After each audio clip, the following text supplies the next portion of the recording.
ነው እንግዲህ እንዲህ ጀግና ሲያጫውት በጣም ደስ ይላል አብርሽ እንደዚህ ቆፍጠን ስትል ምክንያቱም እዛ ነገርም ላይ ቆፍጠን ብለ ስለሆነ ይሄ ነገር ያረከው ልጅ መጣ ሲባል እንደዚህ ቆፍጠን ብለ ስትጋፈጥ እንደ ሀቅ ደስ ይላል አብርሻችን ማለት ነው እንግዲህ ሩታና ኤፍሬም እንግዲህ አላረገዘችም እሷ ውሸቷን ነው እያሉ ነው በጣም ተናዳችኋል እያላቸው ነው ብትናደድም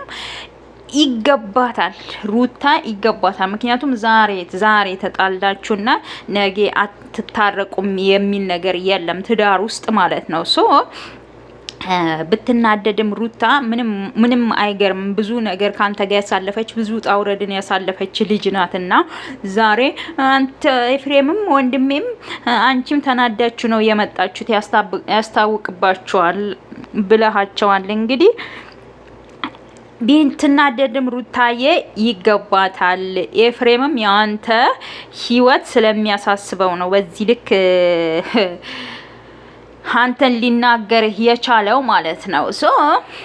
አብርሽ አትጃጃል አሁንም አትጃጃል ሄርሜላ እርጉዝ አይደለችም